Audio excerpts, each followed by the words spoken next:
Так, студент сапарәтлек. Бүгүнкү лабораторный работа бизде 13. Работа себеп приготовитель бизде бул лабораторный работа схемасында баары көрсөтүлгөн. Биз буну блок диаграммада көрсөтүп алабыз өзүбүздүн лапи багдарламабызда. И аны же Word документте ары карай дагы да өзүндүк жумуш бар. Самостоятельная работа студента. Биз бастапкыда фронт панелде өзүбүзгө керектүү инструменттерди алып алабыз. Бизге бастапкы контроль керек. Алдағы уақытта қолданатын боламыз. Одан кейін что біз контролировать ете алу үшін. Одан кейінгі бізде керек болады стоп бутон. Одан кейін push бутонын керек болады. Қазір біз блок диаграммада қалай істейтінімізді, не істейтінімізді қолданатын боламыз. Алдағы уақытта қазір біз while структурасын создавать ететін боламыз. While структурасын шығарамыз. И макер қаптың ішіне біз өзімізге керекті Linux'тың ішіне sensors, motivation server ішіне біз open аламыз. One channel ішіне. И біз болған тағы да керек болады бізге макер қаптың ішіне Linux open өзімізден Linux аламыз. И бұлар бір-бірімен жалғайтын боламыз. И біз serial port создавать ететін боламыз. Контрольный. И так өзіміз қоя алатындай алдағы уақытта и тағы да біз аламыз. Макер қаптың ішіне жазылу керек болады бізге write деген аламыз. Алайтын боламыз. Close жабу керекпіз ғой біз алдағы уақыттарда. Что біз жұмыс үшін. Linux, макер хаб, sensor, motivation server.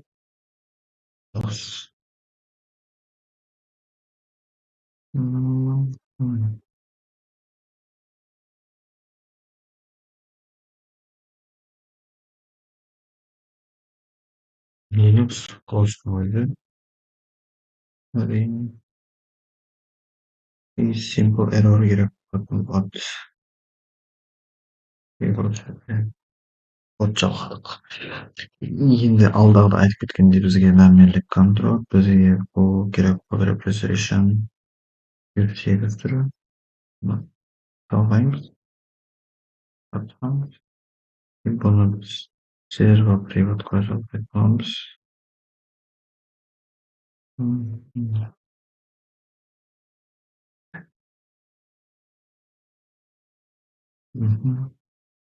Бұнда біз кейс структура салып ететін боламыз.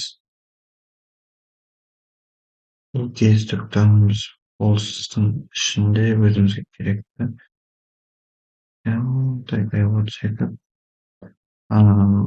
істейтін боламыз. Так, мәмілік. Бізге бастапқыдан multiplex керек. Содан divide. Одан кейін round to present. Потом I would stick.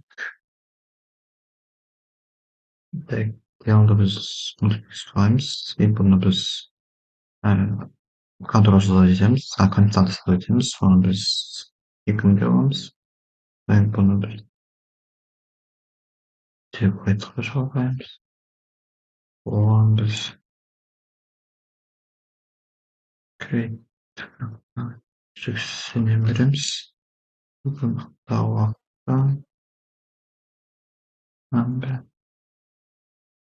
айтын боламыз. И біз while структурасымен шрифтегі сыртсаға жететін боламыз. Бұл бізге көмектесу үшін мәмілі. И одан кейін true constant. Так. Одан жарымыз. Şimdi stop butonu da kullanmayı, değişim kullanıyoruz.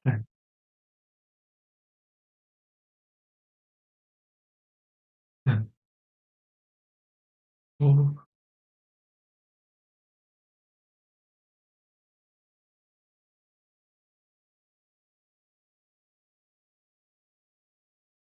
Evet. Bunu da şalayımız. Bunu da tağda aşağıda bulamız tabi case strukturan. Case strukturan şimdi biz ayet bulamız. Одан кейін оған біз 15 береміз. 15.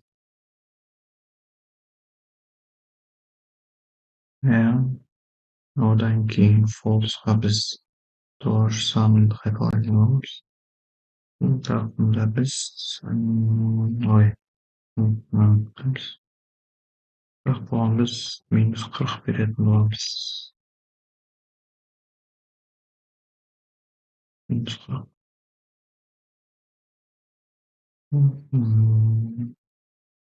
Так.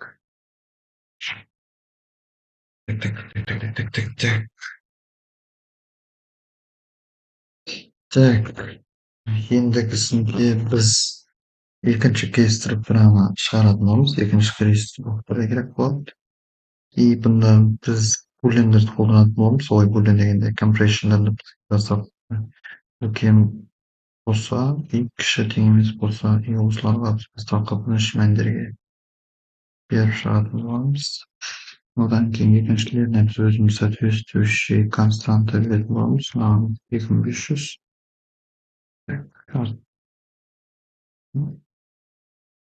Бұл жерге 5 беретін боламыз. Алғайтын боламыз.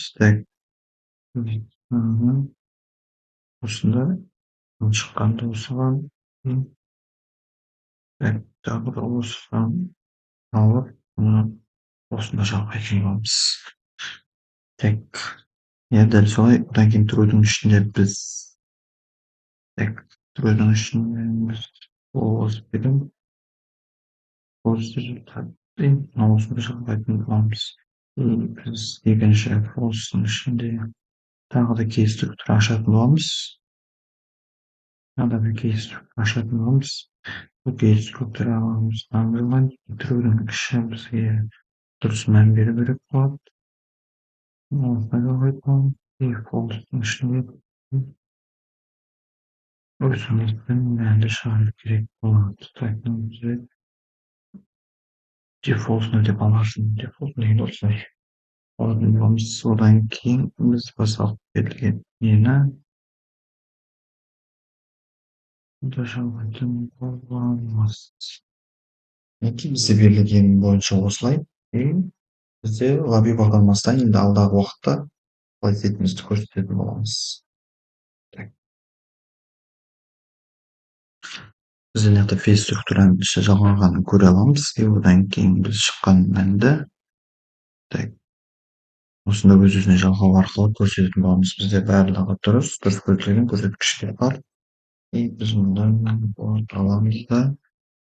Так.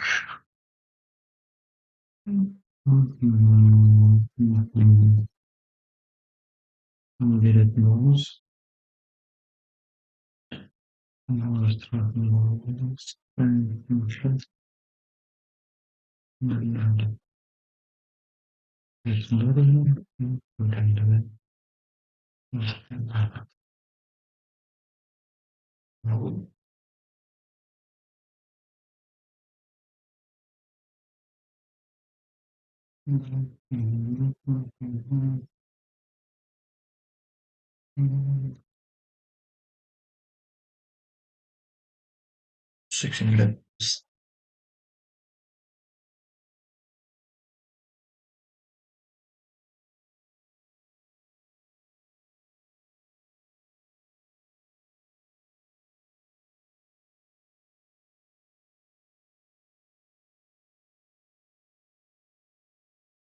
Лаби бағдарламасы осымен бітті.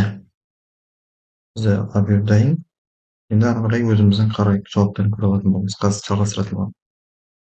Лабораторная работа вводыш, біз жалғастырамыз. Біз сервер привитте енді Arduino аппаратный частьті қалай істейтінімізді көрсетеміз. Біз саппада өзімізге керек сервер привит таба аламыз.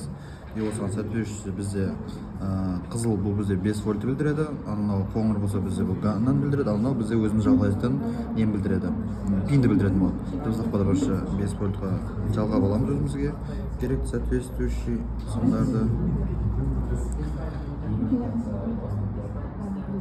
И одан кейін бұларымыз біз өзіміздің Arduino'мызға жалғайтын боламыз. Бірінші біз Так, Канадаға. Ана қасындағы орналасқан 5 вортқа и потом мынаны өзіміз жалғау керек. 3 пинға жалғайтын боламыз.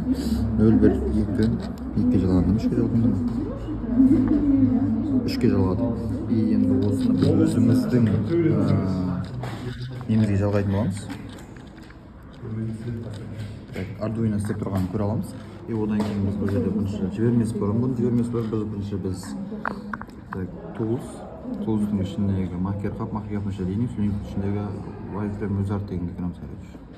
Бұл жақтан өзімізге соответствующий Arduino'мыз бар. Біз оны next, одан кейін біз өзіміз қай не порт арқылы жібереміз, COM8, сол арқылы жібереміз и осы ары қарай біз finish басамыз бітіргеннен кейін и одан кейін біз өзіміздің проектімізді жібереміз. Жібермес бұрын біз бастапқыда бастапқыда өзіміз мына жерде порт таңдап аламыз. И одан кейін пин таңдайды, 3-ші пин таңдалады. И одан кейін барып оны бізге қосамыз. И бізде мінекей линияқты қозғалту арқылы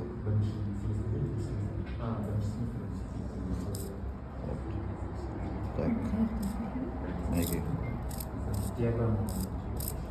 істеп тұрғанын көре аламыз. И одан кейін біз астында зертханамыздың астында бізге өзімізге берілген лабораторный работа бар. И соны біз бульон арқылы қосу арқылы, мінекей байқасаңыздар болады. Сол жаққа қарап жылдам кетеді и оң жаққа жай қозғалады. Соответствующий берілген самостоятельная работа. Инаны өшіріп, одан өзіміз қайтадан істей аламыз. Стоп.